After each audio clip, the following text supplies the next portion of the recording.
আল্লাহর কাছে তোমার কি মূল্য আছে? হে আল্লাহর কাছে তোমাদের কি মূল্য আছে? তোমরা কি 5 ওয়াক্ত নামাজ পড়ো? তোমরা কি পর্দা করো? তোমাদের মধ্যে হায়াবোধ কিছু আছে?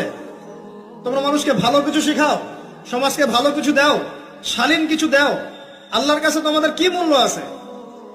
নবী সাল্লাল্লাহু আলাইহি ওয়াসাল্লাম তো জাহান্নাম দেখে এসে এই কথাটাই বলেছেন, আমি জাহান্নাম দেখে আসলাম, সেখানে বেশিরভাগ অধিবাসী হচ্ছে মেয়ে, নারী। কি কারণ? তারা এমন কাপড় চোপড় পরে বাইরে ঘুরতো, যেই কাপড় পরেও তারা নগ্ন থাকতো। আমি কি ব্যাখ্যা করতে হবে? আপনি দেখতে পারেন না? এবং তারা স্বামীর সাথে কুফরি করত।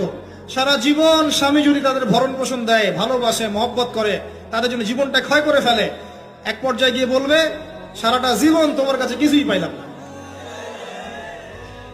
বাস্তব। এগুলোর কারণে মেয়েরা বেশি বেশি জাহান্নামে যাবে। এবং তারা মানুষ মারা গেলে মাতম করে, বুক পিঠ চাপড়ায়, এই কারণে যাবে। এবং তর্ক লাগলে অভিশাপ দেয় বেশি, এই কারণে যাবে। আল্লাহ পাক আমাদের মা বোনদেরকে হেফাজত করুন।